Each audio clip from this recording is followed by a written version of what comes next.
And I'm like, you know what I didn't notice this morning or yesterday?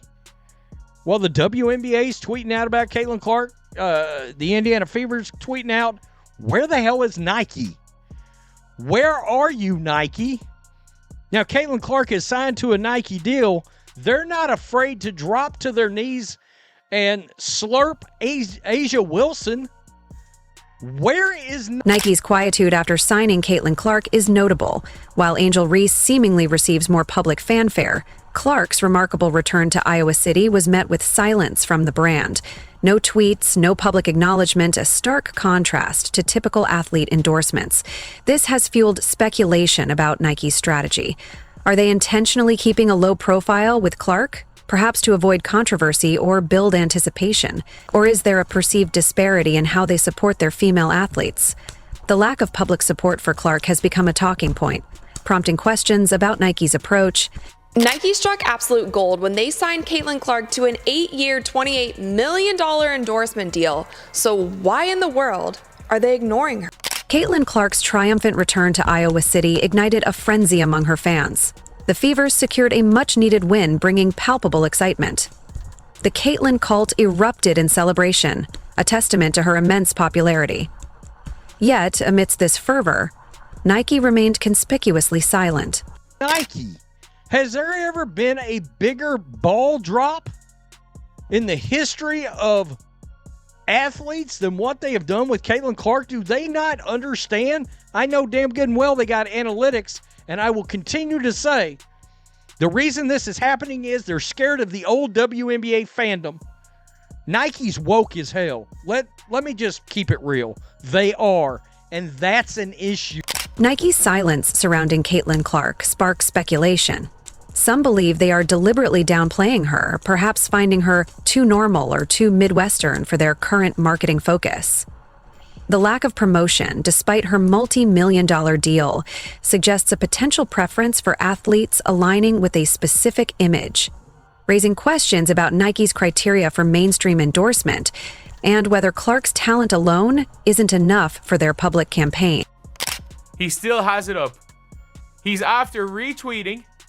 And by the way, this is because Nike, every other brand was talking about Caitlin going back to Iowa, but Nike ignored it. Nike have ignored nearly everything Caitlin Clark has done over the last couple of years. And Connor McCaffrey retweets at Nike, y'all don't got internet or what? Their stock is... Nike's complete silence on Caitlin Clark's return is striking. No social media posts, no commercials, not even a simple slogan. Despite her immense impact on college basketball, akin to a cultural phenomenon, Nike remained conspicuously absent from the conversation. This lack of engagement is particularly noticeable given the widespread excitement surrounding her homecoming, making Nike's quietude stand out amidst the surrounding noise. 8 years, $28 million with a signature sneaker included. Now, at the time, a lot of us were so excited about this. Nike is obviously the biggest brand in athletic apparel, and Caitlin seemed to be a perfect fit for the brand. $28 million at the time, while some people, including myself, were saying that this might be a little bit too low because of the superstar that she is, it seemed to be like a fantastic deal. Now, since she has signed this contract, you guys, and her WNBA season has come and gone. And with that, Nike has not done one thing to promote her. In stark contrast to their muted response to Caitlin Clark, Nike has been heavily promoting Asia Wilson, seemingly making her the face of their WNBA efforts. Reports suggest their headquarters features extensive tributes to Wilson, bordering on the reverential. This stark difference highlights Nike's apparent priorities and resource allocation, with Wilson receiving significant fanfare and investment. The commercial Nike produced for Clark was widely criticized for its low production value and obscurity, feeling more like an obligatory rushed project than a genuine endorsement. This underwhelming effort stands in sharp contrast to the elaborate and high-profile treatment given to Angel Reese. Reese received custom shoes, a dedicated release event, and lavish packaging, suggesting a level of investment and production typically reserved for major cultural figures. The disparity in Nike's marketing strategies for these athletes, particularly when comparing the minimal effort for Clark's return to the significant investment in Reese's launch, raises questions about Nike's perceived value and long-term commitment to different female basketball stars. This selective approach to promotion is notable and warrants further examination. Here. Make no mistake, the very people that are mad at all you Caitlin Clark fans, Nike doesn't want to make mad. I will give the WNBA credit because I think they didn't want to make them mad last year. I think the WNBA, to a point, has said, F it. We're putting her up. We've got to put her up. She is this league, the entire league. A lot of people noticed exactly what I did. How in the world, as it sets at 12:08 p.m. Central Time, has Nike, and at Nike Basketball, have they not posted a fudging thing? I almost just F-U-C-K'd it right here. While Aja Wilson enjoys widespread and often elaborate promotion from Nike, Caitlin Clark, the record-setting college phenomenon, has received a notably low-key marketing push. Critics have labeled Nike's commercial for Clark as underwhelming, especially when contrasted with the significant investment in Angel Reese, who benefited from custom footwear and a splashy launch event.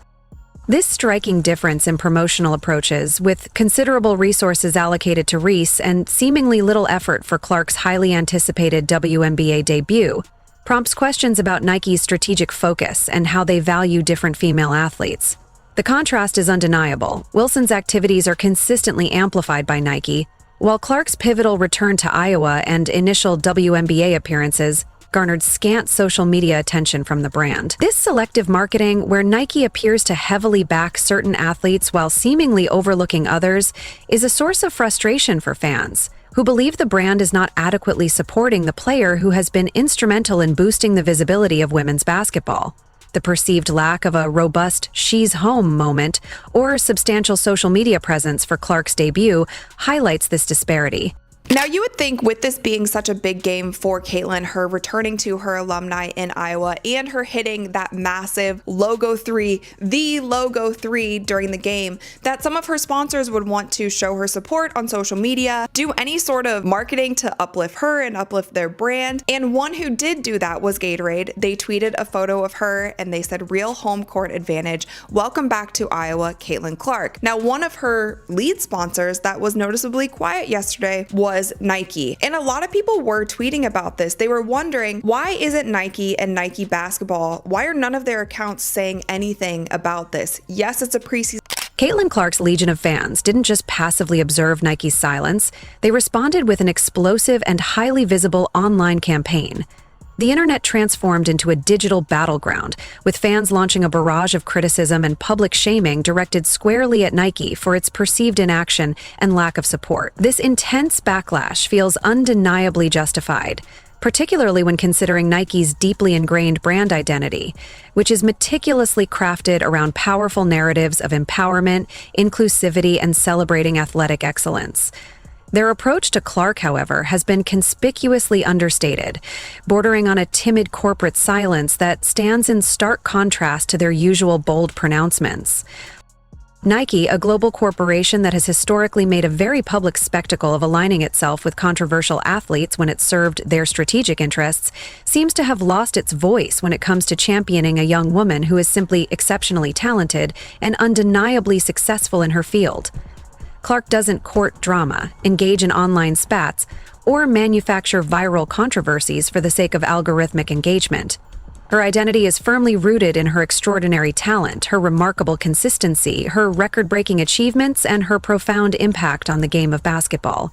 Yet this very lack of algorithmic spice seems to have resulted in a noticeable absence of robust support from Nike. Their silence conveys a clear and concerning message. Without controversy or significant cultural cachet beyond pure athletic prowess, the full force of the Nike marketing machine will remain disengaged. The thing that is the most surprising about this is if you guys remember when Caitlin Clark was playing at Iowa, Nike ran ads about her. When she broke the record for the most points in NCAA scoring history for both the men and the women, Nike put up this huge billboard that's basically like, if you break it, you own it. And this was in Iowa. They had other ads and things that came out, but since then it has been crickets. This isn't just about one athlete, it's about what kind of narratives corporate America thinks are worth backing. Nike loves a headline, but only when it serves them. Caitlin Clark deserves better. Her fans know it, the sports world knows it, and now, thanks to Nike's silence, everyone else is starting to pay attention too. Because if a generational talent like Caitlin Clark can't get a brand to stand up for her, then what's all this empowerment marketing really for? Just stretchy pants and vibes? It's wild because Caitlin's return wasn't just a game. It was an event. It was emotional. It was packed. It was like if Taylor Swift performed at your county fair and the popcorn machine exploded from excitement. It had all the trappings of a marketing dream. Redemption arc, homecoming hero, first pro win. But somehow, Nike managed to miss all of it like a blindfolded archer in a hurricane. They're out here treating Caitlin like she's still on a tryout contract. The minute that she started playing in the WNBA, you should have rolled out for every little girl in America that Caitlin Clark wants. And that should have been the baddest ass women's tennis shoe that has ever been made in the history of Nike. How are you burying Caitlin Clark inside of a garbage ad, Nike, where you claim that the reason why women's athletes aren't successful is because of misogyny? What? Do you know? You know what this really comes down to? Nike is scared, terrified actually, of the WNBA's most vocal online gatekeepers. You know the ones, that Twitter subculture that treats Caitlin Clark like she's an intruder in a sacred temple, built by players who average 6 points a game, but still think they laid the foundation of the league. In their minds, those players didn't just play. They carried the WNBA on their backs while nobody was watching. And now that someone is watching, they're offended. And Nike? Nike doesn't want the smoke. They don't want the angry threads and hashtags from the self-proclaimed purists who freak out anytime a new fan dares to show up in Clark merch. Because heaven forbid someone starts supporting women's basketball now. It's as if Caitlin Clark herself waltzed in and personally tanked the league's ratings by being good at basketball and, gasp, marketable. These people treat increased visibility like an insult, not progress. So Nike tiptoes, afraid to lean too hard into Clark's popularity because they know the outrage mob is watching, just waiting to declare that the house she's helping build doesn't count. Because they were here first, even if no one noticed. Caitlin Clark's Nike deal might be the worst endorsement deal in the history of professional sports. You guys remember this billboard that was put up in Iowa? Well, that's one of the last times that Nike has done anything for Caitlin Clark. They promoted her more in college than they have at all the entirety of the WNBA season. So Nike does what all spineless mega brands do. They sit on the fence, legs cramping, holding their breath, praying no one accuses them of picking a side. Meanwhile, Caitlin's carrying the weight of WNBA ticket sales like she's pushing a shopping cart full of bricks, and Nike's acting like they accidentally bud dialed her entire existence. And don't forget, this is the same company that made $1 billion brand off literally saying just do it, unless it involves promoting Caitlin Clark. Then it becomes just avoid it, delete the drafted tweet, and pretend the fever don't exist. Seriously, Nike could have turned Caitlin Clark's triumphant return to Iowa City into a marketing masterclass. This was a golden moment, practically gift-wrapped with black and gold ribbons. A perfect chance to drop a limited edition Clark shoe. Call it the Homecoming, feature bold black and gold detailing, stamp her signature across the heel, maybe even lace it with Hawkeye pride. How in the world is Nike not going full on Caitlin Clark phenomenon? You've got the most popular women's athlete in the world. Do they still not have a Caitlin? Name it the Iowa icon or queen of the court. Anything remotely creative. And watch sneakerheads and sports fans alike crash the Nike app in under 13 seconds. But instead, crickets. Nike fumbled the bag so hard, you'd think they were prepping custom cleats for a golf team that didn't make it past regionals. And now, Caitlin's fans are not amused. Not in a, aha, oh well kind of way, but in a, how do we start a petition to get her out of this contract kind of way. The backlash is real. On social media, fans are roasting Nike like it's their side hustle. One frustrated supporter even suggested Caitlyn should just sign with Skechers. Yes, Skechers. Because at least they understand the basic concept of timing. It's brutal, but also kind of fair. When your biggest star makes history, you don't wait for Q4 to react. You show up. Or someone else will. Right now, it's looking like Nike might get outpaced by a brand that makes shoes for mall walkers, honestly. They had one job. Game, but this is a huge day for Caitlyn. She's returning to her alum. Who knows when she will play there again? And she hit a 36-foot three-pointer from her logo, the record-breaking logo where she beat the NCAA scoring record. Nike seems to be continuing to fumble the bag when it comes to Caitlyn. She still doesn't have a signature shoe. The merch is very limited that they put out for Caitlyn Clark, and a lot of fans are wondering why. People want to buy Caitlyn Clark things, and they especially want to buy Caitlyn Clark Nike things. Why is Nike continuing to wait so long into her WNBA career when you could have put something out last year and it would have sold out? It doesn't make much sense. And also the deal that Nike put on the table for Caitlyn Clark, And here's the thing. Nike isn't short on funds. They aren't short on resources. They're short on guts. Supporting Caitlyn Clark in 2025 should be the easiest slam dunk in marketing history. But Nike is so wrapped up in their fear of offending some mythical WNBA gatekeeper that they're out here acting like Caitlyn's just a phase. Let's compare. Angel Reese got a shoe drop faster than Caitlyn got a tweet. Think about that. One got a full-blown product rollout. The other got corporate ghosted. If Caitlyn wants to get a Nike shoe at this point, she might need to join a rival team and start some drama just to get on their radar. It's like Nike wrote her name in pencil and erased it halfway through the contract. They'll gladly take the boost in sales from Clark merch, but they won't stand next to her when it matters. It's brand cowardice dressed up in a performance fleece.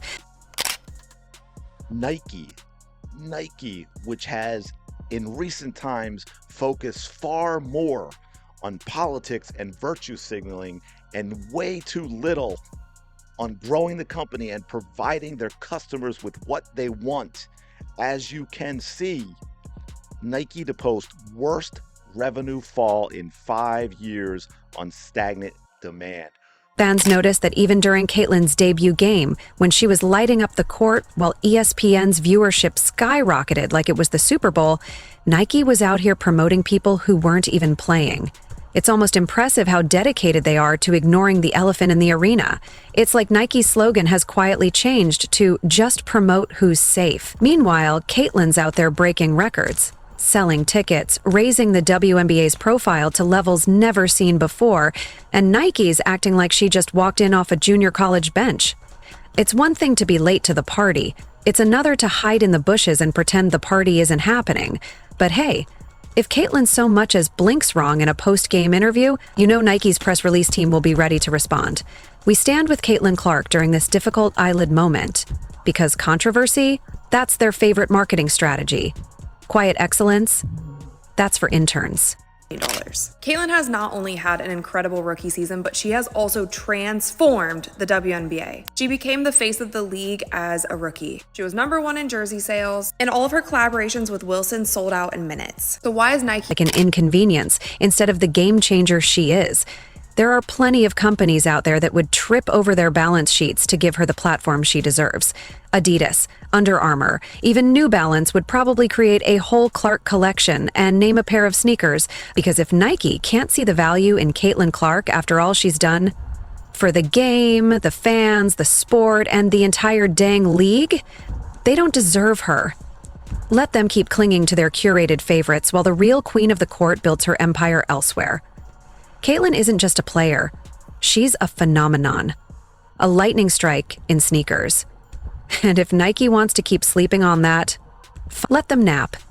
The rest of the world is wide awake and watching. Oh, and one last thing. If Nike ever decides to drop that long-awaited Caitlyn Clark shoe, it better come with an apology letter, a handwritten thank you note, and a pair of golden shoelaces. Until then, Caitlyn's fans will keep making noise. Because silence might work for Nike, but it definitely doesn't work for them.